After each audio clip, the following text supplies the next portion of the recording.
Hey friends! Hi, hello, வணக்கம். டே இன்டர்வியூஸ்ல நம்ம நெறைய சிவில் சர்வன்ட்ஸோட இன்டர்வியூஸ் எல்லாமே பார்க்க போறோம். அந்த வகையில ஆல்ரெடி நீங்க மிஸ்டர் புக்கு சரவணன் ஐஆர்எஸ் அவர்களோட இன்டர்வியூவ பார்த்திருப்பீங்க. இந்த வீக் நம்ம பார்க்க போறது மிஸ்டர் அபிலாஷ் ஐபிஎஸ் ஓட இன்டர்வியூ தான். ஸோ ஐபிஎஸ் ஆகணும்னு ஆசைப்படுற எல்லாருக்கும், ஏன் சிவில் சர்வன்ட்ஸ் ஆகணும்னு ஆசைப்படுற எல்லாருக்குமே இந்த இன்டர்வியூ செம்ம மோட்டிவேட்டிங்கா இருக்கும். ஸோ அதோடைய பார்ட் 1 மட்டும் தான் நீங்க இங்க பார்க்க போறீங்க. ஸோ ஜெனரலி நீங்க எப்படி ஆப்ஷனல்ஸ் எடுக்கலாம்? பிரிப்பரேஷன்ல என்னென்ன விஷயங்கள்லாம் உங்க பெர்ஸ்பெக்டிவ்ஸ்ல சேஞ்ச் ஆகும்? அண்ட் ஒரு பிரிப்பரேஷன் ஜர்னி எவ்வளோ ஹாப்பியா உங்களால வச்சுக்க முடியும்? இந்த மாதிரியான பல விஷயங்கள அவர் நம்ம கூட ஷேர் பண்ணியிருக்காங்க. So over to the interview. Looking at you, it is a very big inspiration for all of us. So Abhilash IPS அப்படின்னு சொல்லும் போதே the name gets an extra ஒரு பெரிய ஒரு வேல்யூ அந்த நேம்க்கு கிடைக்குது. So how did this journey start? So how did this journey of Abhilash to Abhilash IPS happen? So over to you, sir.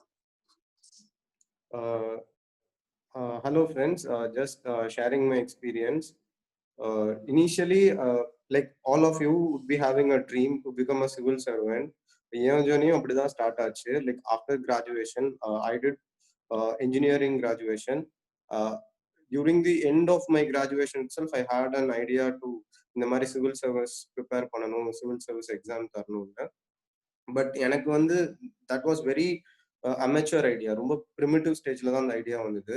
எனக்கு அப்போ வந்து ஐஏஎஸ் தான் ஆகணும், ஐபிஎஸ் தான் ஆகணும்னு ஒரு கிளியர் கட் ஓரியன்டேஷனோ அந்த மாதிரி எல்லாம் இல்லை.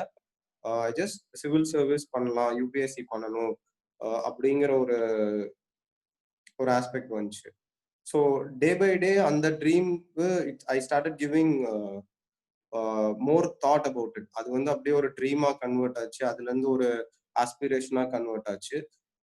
ஸோ அதுக்கப்புறத்துல இருந்து மோர் டைம், மோர் ஓரியன்டேஷன், அதை பத்தி திங்கிங் அந்த மாதிரிலாம் ஸ்டார்ட் ஆச்சு. ஸோ 2015 கிராஜுவேஷன் முடிச்சுட்டு 2016 வந்து சிவில் சர்வீஸ் அட்டன் பண்ணேன். அப்போ வந்து இந்தியன் ரெவென்யூ சர்வீஸ்ல செலக்ட் ஆகி 1 இயர் ப்ரொபேஷன் ஆஃபீஸரா ஒர்க் பண்ணேன். ஸோ ஆக்சுவலி வெரி ஃபர்ஸ்ட் அட்டெம்ப்ட்லேயே சிவில் சர்வீஸ் கிளியர் பண்ணது பார்க்க வந்து it was very pleasant, very happy, very emotional moment.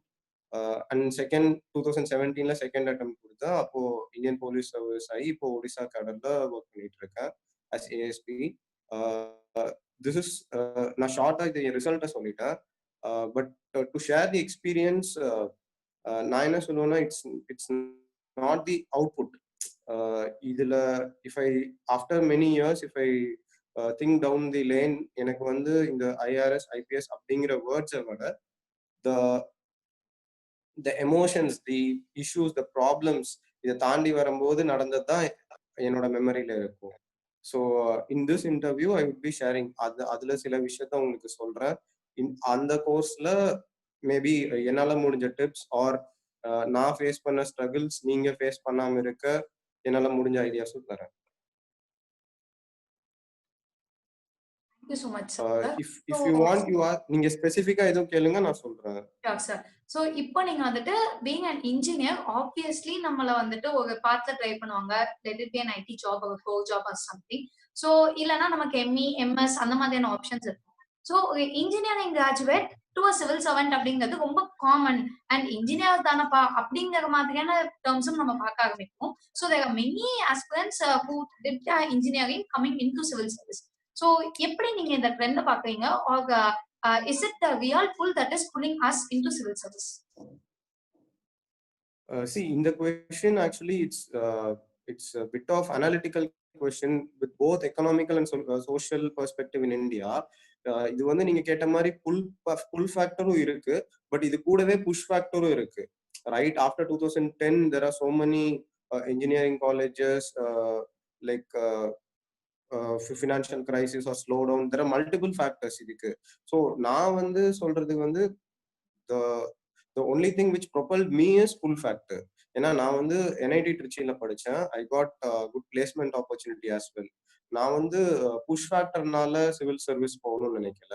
I really had I had aspired public சர்வீஸ்க்காக லைஃபை டிவோட் பண்ணணும். To in some way or the other ஒரு சின்ன contribution ஆச்சு பீப்புள் வெல்ஃபேர்க்காக இருக்கணும்னு நினைச்சேன். that was the only propelling factor in the field க்கு வந்தது. There was no push factor from my side. இப்போ உங்களோட ஆப்ஷனல் எதுவா இருந்தது சார்? என்னோட ஆப்ஷனல் ஜியோகிராஃபி. நான் 2 அட்டெம்ப்ட்மே ஜியோகிராஃபி தான் இருந்தது. Okay sir. ஸோ இப்போ பேசிக்கலி இன்ஜினியரிங் ஸ்டூடெண்ட்ஸ் வரும்போது நமக்கு வந்து மேத்ஸ் ஆப்ஷனல் அப்படின்னு ஒரு விஷயத்த கண்டிப்பா முன்ன வைப்பாங்க. Plus we have all other optionals to take in. And ஒரு ஆப்ஷனல் செலெக்ஷன்ல we have multiple criterias which we have to think. And there is also a general tendency. இந்த ஆப்ஷனல் தான் ஸ்கோரிங்க, இல்ல இதை தான் நிறைய பேர் எடுக்கிறாங்க. லாஸ்ட் இயர் டாப்பர்ஸ்லாம் இந்த ஆப்ஷனல் எடுத்தாங்க. ஸோ இந்த மாதிரி நிறைய ஸ்டாட்டிஸ்டிக்ஸை நம்ம முன்னாடி காட்டுறாங்க. So on which criteria is it better for an aspirant? ரொம்ப ஸ்பெசிபிக்கலி ஒரு இன்ஜினியருக்கு ஆப்ஷனல் சூஸ் பண்ணும்போது என்ன மாதிரியான ஸ்டெப்ஸ் ஃபாலோ பண்ணா பெட்டரா இருக்கும்? ஓகே, நீங்க இந்த கொஸ்டின் கேட்டீங்க. இது வந்து நான் என்னோட எக்ஸ்பீரியன்ஸை ஷேர் பண்றேன். நான் வந்து ஜியோகிராஃபி ஆப்ஷனுக்கு வந்து ரொம்ப அனலைஸ் பண்ணி சூஸ் பண்ணல. நான் சிம்பிளா சூஸ் பண்ணதுக்கு மெயின் ரீசன் என்னன்னா 2015ல மோஸ்ட் ட்ரெண்டிங் ஆப்ஷனல் ஜியோகிராஃபியா இருந்தது. அதுவும் சென்னையில இப்போ நான் மெயின்ஸ் எழுதும் போதே வந்து like half of the students வந்து சென்டர்ல வந்து ஜியோகிராஃபி எழுதுனாங்க. மற்ற எல்லா ஆப்ஷனும் சேர்த்து ஹாஃப் ஆஃப் தி ஸ்டூடெண்ட்ஸ் தான் எழுதுனாங்க. That was actually mistake. நான் அது வந்து தப்பு பண்ணிட்டேன் ஆக்சுவலா. Maybe at that age of 21, 22 எனக்கு கிளியர் கைடன்ஸ் கிடைக்கல. ஆர் நான் ஆப்ஷனல் சூஸ் பண்றதுக்கு முன்னாடி அதிகமா யோசிக்காம டிசைட் பண்ணிட்டேன். பட் தென் ஐ ரியலைஸ்ட் அது தப்பு இல்லை. ஒன்ஸ் நான் ஆப்ஷனல் சூஸ் பண்ணதுக்கு அப்புறம் அது படிக்க ஆரம்பிக்கும் போது then I started liking it. அதுக்கப்புறம் அந்த ஆப்ஷன்லேயே பிடிக்க ஆரம்பிச்சிருச்சு. ஜியோகிராஃபில either physical geography or environment physical geography or human geography எல்லா சாப்டர்ஸுமே I started liking it. But problem என்னாச்சுன்னா, since maximum students started opting for geography, அதனால என்னாச்சுன்னா இதுல வந்து scoring performance of geography option வந்து ரொம்ப கம்மியாக ஆரம்பிச்சிருச்சு. ஸோ நான் எக்ஸாம் எழுதின 2 இயர்ஸ்லயுமே ஜியோகிராஃபி ஆப்ஷனல்ல இருந்து படிச்சவங்க நிறைய பேர் கிளியர் பண்ணல ஆக்சுவலா. பட் இந்த எக்ஸ்பீரியன்ஸ் வச்சு நான் ஆப்ஷனல் எப்படி எடுக்கலான்னு ஒரு ஐடியா சொல்றேன்னா, எப்பவுமே never go by the trending factor. இப்ப இந்த ஆப்ஷனல் நல்லா போகுது அப்படிங்கிறதுக்காக நெவர் சூஸ் அன் ஆப்ஷனல். நான் ஜியோகிராஃபி அப்படி சூஸ் பண்ணேன். பட் ஸ்டில் அதை வச்சு நான் சக்சஸ்ஃபுல்லா எக்ஸாம் கிளியர் பண்ணி ஆப்ஷன்லயே நல்லா ஸ்கோர் வந்ததுக்கு ரீசன் என்னன்னா, நான் அந்த ஆப்ஷன் எனக்கு பிடிச்சிருக்கா பிடிக்கலையான்னு ரொம்ப டீடைலா அனலைஸ் பண்ணாம எடுத்துட்டேன். பட் ஸ்டில் அது எனக்கு செட் ஆயிருச்சு. நான் வந்து ரொம்ப டைம் கொடுத்து physical geography or human geography, mapping எல்லாமே கம்ப்ளீட்டா பண்ணேன். Moreover travelling is my hobby. So places பத்தி படிக்கிறது, அதை பத்தி தெரிஞ்சுக்கிறது என்னோட ஹாபியாவே இருந்ததுனால அது ஃபியூச்சரா ஜியோகிராஃபி கூட ஜெல்லின் ஆயிருச்சு. பட் அதர் தன் தட் கொஞ்ச நாள் முன்னாடி ரீசெண்டா anthropology was a very successful optional அப்படின்லாம் சொல்றாங்க. Don't go by the trend. ஏன்னா trend will always keep changing. And ஒரு ஆஸ்பிரண்ட் ஒரு ஆப்ஷனல் எடுக்கிறது எவ்வளவு இம்பார்ட்டன்ட்னா, if you choose your optional today and start preparing for it, நீங்க ப்ரிப்பேர் பண்ண ஆரம்பிச்சதுக்கு அப்புறம் அதோட ஆப்ஷனோட சிக்னிஃபிகன்ஸ் 1.5 இயர்ஸ்க்கு அப்புறம் தான் உங்களுக்கு தெரியும். நீங்க எப்போ ப்ரிலிம்ஸ் கிளியர் 1 இயர் படிப்பீங்க, அப்புறம் ப்ரிலிம்ஸ் கிளியர் பண்ணிட்டு எப்போ மெயின்ஸ் எழுதுவீங்களோ அப்பதான் வந்து நீங்க அந்த ஆப்ஷன்ல நல்லா பண்ணீங்களா, அது உங்களுக்கு செட் ஆச்சா இல்லையானே உங்களுக்கு ரியலைஸ் பண்ண முடியும். ஸோ தட் வில் அந்த மிஸ்டேக் பண்ணிட்டீங்கன்னா it will be a major mistake. அதுக்கப்புறம் என்ன ஆயிரும்னா, நம்ம ஆல்ரெடி 1.5 இயர்ஸ் படிச்சிட்டோமே, இப்போ இந்த ஆப்ஷனல் விட்டுட்டு இது செட் ஆகலன்னு தெரிஞ்சா கூட மாத்த மனசு வராது. ஏன்னா மறுபடியும் ஃபர்ஸ்ட்ல இருந்து இன்னொரு ஆப்ஷனல் படிக்கணுமா, அந்த டைலமால தான் இருப்பீங்க. So first thing is don't ஆப்ஷனலை சூஸ் பண்ணும்போது ட்ரெண்டிங் ஆப்ஷனலா இல்ல பியர் ப்ரெஷர் ஃப்ரெண்ட்ஸ் சொல்றாங்களா அப்படின்லாம் பார்த்து சூஸ் பண்ணாதீங்க. ஒன் பேசிக் திங் இஸ் உங்களோட இன்க்ளினேஷன் எந்த சைடுன்னு பாருங்க. நீங்க வந்து நல்லா எழுதுற டைப்பா, or you able to write long essays, or you are from social backgrounds like sociology, anthropology, economics, commerce, அந்த மாதிரி பேக்ரவுண்ட்ல இருந்தீங்கன்னா you can go for that optional. But நீங்க கேட்டீங்க engineering student will keep maths optional as priority ன்னு. There is a catch here. maths optional எடுத்து it was a double edged sword kind. Mathematics optional வந்து ரொம்ப நல்லாவும் fair பண்ணாங்க. 330+ 400 கிட்ட marks வாங்கினவங்களும் இருக்காங்க. பட் அதே டைம் ரொம்ப கம்மியா 180, 170 ஸ்கோர் பண்ண கேண்டிடேட்ஸ் இருக்காங்க. So first thing which I would say is optional வந்து இட்ஸ் டோட்டலி இண்டிவிஜுவல் பெர்ஸ்பெக்டிவ். நீங்க அந்த இண்டிவிஜுவலுக்கு என்ன ஃபேவர் ஆகுதுன்னு மட்டும் பாருங்க, மற்றபடி ட்ரெண்ட் வச்சு போகாதீங்க. செகண்ட் திங் வந்து என்னன்னா, எந்த ஆப்ஷனலுமே வந்து கம்மியோ அதிகமோ கிடையாது. நிறைய பேர் என்ன நினைப்பாங்கன்னா, நான் லிட்ரேச்சர் ஏன் எடுக்கணும், தமிழ் லிட்ரேச்சர் எடுத்தா என்னால ஜிஎஸ்க்கு மேட்சிங் இல்ல. இந்த ஒரு மித்து இருக்கு. நம்ம வந்து ஒரு ஆப்ஷன் எடுக்கணும், அது வந்து ஜிஎஸ் கூடயும் கோயின்சைட் ஆகணும், ஸோ தட் 2 in 1 படிச்ச மாதிரி ஆயிரும் அப்படின்னு நினைப்பாங்க. சரி, இப்ப ஜியோகிராஃபி எடுத்தா ஜிஎஸ் பேப்பர் 1ல ஜியோகிராஃபி வரும், ஹிஸ்டரி வரும், ஆர் சோஷியல் இஷ்யூஸ் வரும். So political science and international relations தான் பேப்பர் 2ல வரும் ஜிஎஸ்ல. ஸோ இப்படி ஒரு ட்ராப்ல ஃபாலோ ஆயிடுவாங்க.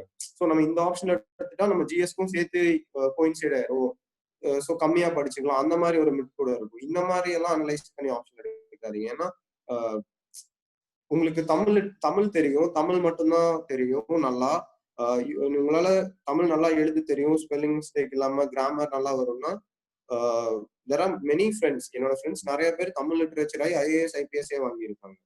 ஸோ இந்த ஆப்ஷனல் தான் பெருசு, அந்த ஆப்ஷனல் பெருசு இல்லைன்னு பியர் ஃபேக்டர்னாலயோ மற்றவங்க சொல்றதையோ இந்த ட்ரெண்டிங் கான்செப்ட்காக போக வேண்டாம்.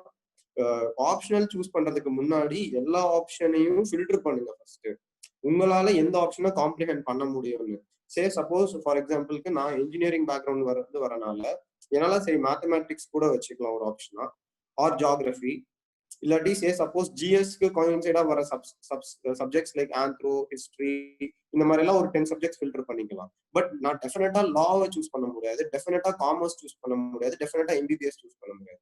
So first of all you filter out all the unwanted optionals which you can never take. So இதுவே வந்து உங்களுக்கு வெறும் 10 or 12 சப்ஜெக்ட்ஸ் தான் லிஸ்ட்ல இருக்கும். அந்த 10 or 12 சப்ஜெக்ட்ஸ்க்கு உங்களுக்கு எந்த சப்ஜெக்ட்டுக்கு பிடிச்சிருக்கு, இப்போ நீங்க ஜிஎஸ்க்கு படிச்சிருப்பீங்க ஆக்சுவலா, ஆர் ஜிஎஸ் கூட சிலபஸ் பார்த்துருப்பீங்க. இப்போ எனக்கு மாடர்ன் இந்தியா பிடிக்கும், பாலிட்டி பிடிக்கும், கான்ஸ்டியூஷன் பிடிக்கும், அதே டைம் மான்சூன் பிடிக்கும், அக்ரிகல்ச்சர் பிடிக்கும்னா my orientation is towards history, geography, polity. எனக்கு இன்டர்நேஷனல் ரிலேஷன்ஸ் படிக்க கொஞ்சம் வேகா இருக்கு, எனக்கு அதிகமா புரியல அப்படின்னா, இப்ப ஜிஎஸ் நீங்க படிக்கிறீங்களே ஓவர் வியூக்கு, அந்த ஜிஎஸ்லயே உங்களுக்கு ரொம்ப பிடிச்ச subject where your strong zone அப்படின்னு உங்களுக்கு தெரியும், வேர் யுவர் வீக் ஜோன் அப்படின்னு உங்களுக்கு தெரியும். இப்போ உங்களுக்கு எத்திக்ஸ் வந்து வீக்கா இருந்துச்சுன்னா நீங்க சைக்காலஜி சப்ஜெக்ட அப்படியே நெக்லெக்ட் பண்ணிடலாம் ஆப்ஷனலா எடுக்கிறது. பிகாஸ் எத்திக்ஸ், இன்டெகிரிட்டி, ஆப்டிடியூட்லயே நிறைய கான்செப்ட்ஸ் வந்து திங்கர்ஸ் அண்ட் சைக்காலஜிக்கல் ஆஸ்பெக்ட்ஸ்ல இருக்கும். ஸோ ஜிஎஸோட ஓவர்வியூ பார்த்தீங்கன்னாவே உங்களோட ஆப்ஷனலுக்கு எது உங்களோட ஸ்ட்ராங் ஜோன்ஸ், எது உங்களோட வீக் ஜோன்ஸ்னு தெரிஞ்சிடும். So my simple suggestion is keep eliminating all the weaker optional subjects. So then அப்புறம் உங்களுக்கு வந்து சில ஒரு 4-5 ஸ்ட்ராங் ஜோன்ஸ் இருக்க மாதிரி சப்ஜெக்ட்ஸ் உங்களுக்கு தெரியும் கண்ணில். அந்த சப்ஜெக்ட்ஸுக்கு previous year question papers download பண்ணுங்க, அந்த கொஸ்டின்ஸை பாருங்க. நான் ஆக்சுவலா எனக்கு ஒரு டைலமா இருந்துச்சு, ஹிஸ்டரி எடுக்கலாமா ஜியோகிராஃபி எடுக்கலாமான்னு. ஏன்னா எனக்கு மாடர்ன் இந்தியா ரொம்ப பிடிச்ச subject. So I was thinking நான் ஹிஸ்டரியும் எடுக்கலாம்னு. அப்ப எனக்கு ஹிஸ்டரி கொஸ்டின் பேப்பர் டவுன்லோட் பண்ணி பார்க்கும்போது அதுக்கப்புறம் ஐ ரியலைஸ் என்னால இந்த ஹிஸ்டரி பண்ண முடியாதுன்னு. ஏன்னா அவங்க அந்த nature of questions, nature of orientation வேற மாதிரி இருந்தது. அங்க வந்து ஹிஸ்டோரியன்ஸோட சென்டென்சஸ் கொடுத்து கமெண்ட் யார் இது சொன்னா, எந்த சிச்சுவேஷன்ல சொன்னாங்க, அந்த மாதிரி இருந்துச்சு. எனக்கு மாடர்ன் இந்தியா மட்டும் தான் பிடிச்சிருந்துச்சு. ஆனா அவங்க world history, Indian history, ancient history எல்லாமே கேட்டிருந்தாங்க. So my orientation of history was ராங்னு எனக்கு தெரிஞ்சிருச்சு கொஸ்டின் பேப்பர் பார்த்தோன்னு. ஸோ இப்படி ஃபில்டர் பண்ணி லாஸ்ட் எனக்கு ஜியோகிராஃபி பார்க்கும்போது மேப், இப்போ உங்களுக்கு மேப் ரீடிங் ரொம்ப இன்ட்ரெஸ்டிங்கா இருக்கு. மேப்ல இருந்து வந்து 20 மார்க்ஸ் 2 கொஸ்டின்ஸ் கேட்பாங்க பேப்பர் 1, பேப்பர் 2ல. ஸோ இந்த மாதிரி உங்களுக்கு கொஸ்டின் பேப்பர் பார்க்கும்போது உங்களுக்கு நேச்சுரலா எந்த கொஸ்டின் பேப்பர் உங்களுக்கு ஈஸியா உங்க ஓரியன்டேஷன்ல இருக்கு, ஆன்சரபிளா இருக்கு அப்படிங்கிற ஒரு ஃபீல் வரும். அதுக்கப்புறம் அந்த சப்ஜெக்ட்டுக்கு மெட்டீரியல் இருக்கான்னு பாருங்க. வெதர் கோச்சிங் இல்லாம, நீங்க கோச்சிங் இல்லாம ப்ரிப்பேர் பண்ணணும்னு நினைக்கிறீங்கன்னா கோச்சிங் இல்லாம உங்களால செல்ஃபா ப்ரிப்பேர் பண்ண முடியுமான்னு பாருங்க மெட்டீரியல் பேஸ். அப்படி இல்லாட்டி கோச்சிங் ஜாயின் பண்ணணும்னா அதுக்கு கோச்சிங் உங்களுக்கு அக்சசபிளா இருக்கா, நீங்க இருக்க ஊர்ல இருக்கா, ஆன்லைன்ல இருக்கா, இல்ல இடத்துக்கு நீங்க போக முடியுமா. So all these factors are considered பண்ணுங்க. So first 2 important factors. One is your individual perspective. அதுக்கு நான் சொல்லிட்டேன் எப்படி எல்லா ஆப்ஷனும் எலிமினேட் பண்ணிட்டு to choose the right option. Second thing, நீங்க சூஸ் பண்ண ஆப்ஷனலுக்குமே the day one when you choose optional you will be in a very primitive stage, very basic stage of preparation. அப்போ வந்து நம்மளுக்கு எக்ஸாக்டா என்னன்னே தெரியாது. எனக்கு பிடிச்சிருக்குன்னு ஒரு சப்ஜெக்ட் நம்மளுக்கு தெரிஞ்சாலும் we do not know all the concepts in it. So அதுக்காக உங்களுக்கு நல்ல கோச்சிங் ஆர் நல்ல மெட்டீரியல் எல்லா ஃபேக்டர்ஸும் இருக்கான்னு பாருங்க. Individual factor plus coaching factor இது ரெண்டுமே ஸ்ட்ராங்கா இருக்கு, உங்க கொஸ்டின் பேப்பர்ஸும் பார்க்க பிடிச்சிருக்குன்னா then you can opt for that optional. So this is my advice. ஆனா ஆப்ஷனல் ஆப்ட் பண்றதுக்கு முன்னாடி எனக்கு தெரிஞ்சு என்னோட நிறைய ஃப்ரெண்ட்ஸும் சரி, and I mean to this preparation from past 5 years. So நிறைய பேர் they regret after choosing one optional. நிறைய பேர் பாத்தீங்கன்னா ஆப்ஷன்ல மாத்திக்கிட்டே இருப்பாங்க. ப்ரிலிம்ஸே கிளியர் பண்ணாட்டி கூட ஆப்ஷன்ல மாத்திக்கிட்டே இருப்பாங்க. அது வந்து உங்களோட எனர்ஜி வேஸ்ட், எஃபர்ட்டும் வேஸ்ட் ஆக்சுவலா. ஸோ இந்த இதை வந்து நம்ம மைண்ட்ல வச்சுக்கிட்டா it be helpful. That's it. Very good advice for us. So நானும் நிறைய பேர் நோட்டீஸ் பண்ணியிருக்கேன், keep on changing optional. So கண்டிப்பா இதை எல்லாரும் நோட் பண்ணிப்பாங்கன்னு நினைக்கிறேன். And next question is like, இப்போ நீங்க இன்ஜினியரிங் எடுத்துக்கீங்க அப்படின்னா 11th 12th obviously maths science base தான் இருக்கும். ஸோ 6 years கேப் இருந்திருக்கும் to all the kind of social subjects. So let it be civics or history or geography and things. So இதெல்லாம் முடிச்சுட்டு again into civil services வரும்போது நமக்கு நிறைய perspective changes இருக்கும். And way we look into those subjects அது எல்லாமே differ ஆகிருக்கும். And current affairs நிறைய விஷயங்கள நம்ம ரொம்ப பெர்ஃபெக்ட்டா பார்க்கும் போது there would be a lot of difference in us personally. So அந்த சேஞ்ச் எப்படி இருக்கு, and how important is this learning for a common people and also for a civil servant?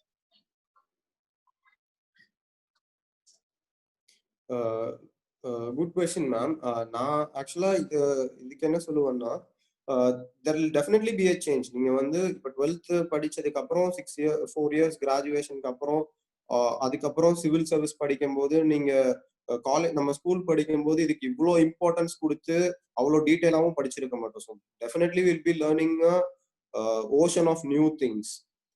Definitely இதெல்லாம் படிக்க நான் என்ன சஜஸ்ட் பண்ணுவேன்னா, you should always be open minded. The biggest problem என்னன்னா, study learning ஆஸ்பெக்ட்ஸ்ல once we assimilate the concept, ஒன்று வந்து நம்ம மனசுக்குள்ள ஏத்துக்கிட்டோம்னா it will definitely come in to our mind. The big problem or big challenges, say for example நிறைய பேர் அவங்களோட சொசைட்டல் சினாரியோ, அவங்களோட பேக்ரவுண்ட், அவங்களோட எக்கனாமிக் ஸ்ட்ரக்சர்ல வந்து இருப்பாங்க. சே ஃபார் எக்ஸாம்பிள் நான் வந்து அர்பன் மெட்ரோபாலிட்டன் சிட்டில இருந்து வந்திருந்தா, இந்தியாவில வந்து 70% 2011 சென்சஸ் படி 70% பாப்புலேஷன் ரூரல் ஏரியா. ஸோ எனக்கு வந்து நான் அக்ரிகல்ச்சர் இஷ்யூ படிக்கணும்னா அங்க இருக்க land structure, land issues, disputes, ஃபார்மரோட ப்ராப்ளம்ஸ், ஃபினான்சியல் இஷ்யூஸ், அக்ரிகல்ச்சர் பத்தி எதுவுமே தெரியாம இருக்கும். ஸோ அது படிக்கும் போது if I read okay land ரிஃபார்ம்ஸா இது இருக்கு போல, சரி நம்ம வந்து வெறும் கான்செப்டா மட்டும் படிச்சோம்னா அதோட அசிமுலேட்டிங் அண்ட் ரெசிப்ரோகேட்டிங் எக்ஸாம் கம்மியா இருக்கும். பட் நான் என்ன சஜஸ்ட் பண்றேன்னா, யூ கீப் ஓப்பன் மைண்டட். அந்த ஃபார்மரோட இஷ்யூவை படிக்க நீங்க அந்த ஃபார்மராவே மாறுங்க. நீங்க அந்த உங்களை வந்து அந்த பர்சனாலிட்டி அந்த இஷ்யூங்கிற இடத்துல வச்சு பாத்தீங்கன்னா, the more you will think about it, the more you emotionally get connected to that issue, automatically you will understand the perspective from that person. அந்த இடத்துல இருந்து யோசிக்க ஆரம்பிச்சீங்கன்னாவே அவங்களோட இஷ்யூஸ் அண்ட் ப்ராப்ளம் தெரிஞ்சிடும். யூபிஎஸ்சில எல்லா கொஸ்டினுமே என்னங்க, you will have an issue, you will have a challenge, you will have a problem, you have to give suggestions, or you will have a government scheme, you have to comment about it, you have to critically analyse about any issue. So இதுதான், இது எல்லாத்துக்குமே you have to be physically மட்டும் இல்லை, you have to mentally present in that scenario. எல்லா இஷ்யூமே நான் ஒரு அக்ரிகல்ச்சருக்கு ஒரு எக்ஸாம்பிள் சொன்னேன். Stay for example Jammu and Kashmir வந்து ரொம்ப ட்ரெண்டிங்கான இஷ்யூ. அந்த அந்த இடத்துல வந்து நீங்க ஆப்ஸ்பா பத்தி படிக்கிறீங்க, ஒரு மிலிட்டன்சி பத்தி படிக்கிறீங்கன்னா, நீங்க ஒரு தமிழனாவோ ஒரு கேரளைட்டாவோ இருந்து யோசிக்கிறத பதிலா ஒரு ஜம்மு அண்ட் காஷ்மீர் பீப்புள், அங்க ஏன் பீப்புள் கல்லு வீசுறாங்க, ஏன் ஸ்டோன் பெல்டிங் நடக்குது, அவங்களுக்கு என்ன இஷ்யூ, ஏன் காமன் பீப்புளுக்கு ரோடுக்கு ஸ்ட்ரகிள் பண்றாங்க, you get emotionally connected with each and every issue. அப்படி எமோஷனல் கனெக்ட் இருந்ததுனாவே you will definitely start thinking from the ground perspective. அப்படி எமோஷனல் கனெக்ட் வரணும்னா நீங்க ஓப்பன் மைண்டடா இருக்கணும். நான் அர்பன் பிளேஸ்ல இருக்கேன், நான் ரூரல் இதை பத்தி யோசிக்க மாட்டேன், ஆர் நான் வந்து பேட்ரியார்கி சொசைட்டில இருந்து வரல, I was brought in an like equal egalitarian family, நான் வந்து பேட்ரியார்கி பத்தி யோசிக்க மாட்டேன், பேட்ரியார்கி doesn't exist. அந்த மாதிரி பார்த்தா நம்ம சோஷியல் இஷ்யூஸ் அண்டர்ஸ்டாண்ட் பண்ணிக்க முடியாது. ஸோ எல்லா இதுலயுமே நீங்க வந்து எந்த டைப்பா வேணாலும் இருக்கலாம், உங்களோட சோஷியல் எக்கனாமிக் கண்டிஷன் வேறையா இருக்கலாம். பட் நீங்க எல்லாத்தோட இதையும் அனலைஸ் பண்ணணும்னா நீங்க ஓப்பன் மைண்டடா இருக்கணும். ஏன்னா UPSCs it's like vast ocean of syllabus, right from social issues to international relations to what not. So அப்படி இருக்கும்போது நீங்க எல்லாத்தையும் புரிஞ்சுக்கணும்னா ஃபர்ஸ்ட் ஓப்பன் மைண்டடா இருங்க. எதுவுமே ப்ரீ டிட்டர்மின்டா இருக்காதீங்க. ஆல்ரெடி ஒரு கான்செப்டை ஃபிக்ஸ் பண்ணி வச்சுக்கிட்டு இப்படி இருக்காதே அப்படின்னு பாத்தீங்கன்னா நீங்க வெறும் அந்த கான்செப்டை மட்டும் தான் படிப்பீங்க, டெஃபினிஷன் மாதிரி எக்ஸாம்பிள் எழுதுறதுக்கு. அது எங்கேயுமே ஹெல்ப் பண்ணாது. So first perspective you have to imbibe is be open minded and accept that change. இப்போ நிறைய இது கான்ஸ்டியூஷன்ல படிக்கும் போது, சே ஃபார் எக்ஸாம்பிள் அன்டச்சபிலிட்டி படிக்கும் போதோ, உமன் இஷ்யூஸ் படிக்கும் போதோ, சைல்ட் இஷ்யூஸ் படிக்கும் போதோ, டிராபிகிங் படிக்கும் போது நமக்கு தோணலாம், என்ன டிராபிகிங்கா, டிராபிகிங் எல்லாம் நடக்குதா, it is not a real thing, முன்னாடி நடந்திருக்கும் போல, அன்டச்சபிலிட்டி எல்லாம் இருக்கா, முன்னாடி நடந்திருக்கும் போலன்னு we tend to take it lightly. ஏன்னா நமக்கு அது நடக்காதனால நமக்கு இது இல்ல சொசைட்டில அப்படின்னு நினைச்சிருப்போம். That is not at all real. whenever நீங்க ஏதாச்சும் படிச்சீங்கன்னா அந்த பொசிஷன்ல இருந்து படிங்க, யூ வில் கிராஸ்ப் மோர், அந்த கான்செப்ட் வந்து இன்னும் நல்லா புரிஞ்சுப்பீங்க. அண்ட் அப்போ நீங்க ரெக்கமெண்டேஷனோ சஜஷன்ஸோ கொடுத்தா உங்க ஆன்சர் இன்னும் பெட்டரா இருக்கும். This is what I have to say. So that's the end of part 1 of the interview. இந்த இன்டர்வியூல நீங்க ஏகப்பட்ட விஷயங்கள் கத்துட்டு இருந்திருப்பீங்க.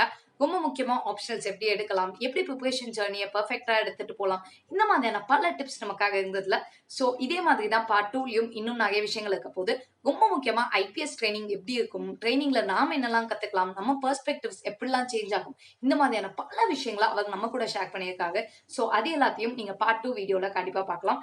அண்ட் இதே மாதிரி அடுத்தடுத்து நம்ம இன்டர்வியூ பண்ண போக எல்லா சிவில் சர்வன்ஸ்டையும் என்னென்ன கேள்விகள் கேட்கணும்னு நீங்க நினைக்கிறீங்களோ அதை மறக்காம கமெண்ட்ஸ்ல லீவ் பண்ணுங்க. அண்ட் என்கிட்ட பர்சனலி அதை ஷேர் பண்ணணும் அப்படின்னா கண்டிப்பா என்னோட இன்ஸ்டா ஐடியில நீங்க அதை ஷேர் பண்ணலாம். Thanks a lot for listening and I hope this is helping you a lot. Whatsoever, please do say me in the comments below. Thank you so much.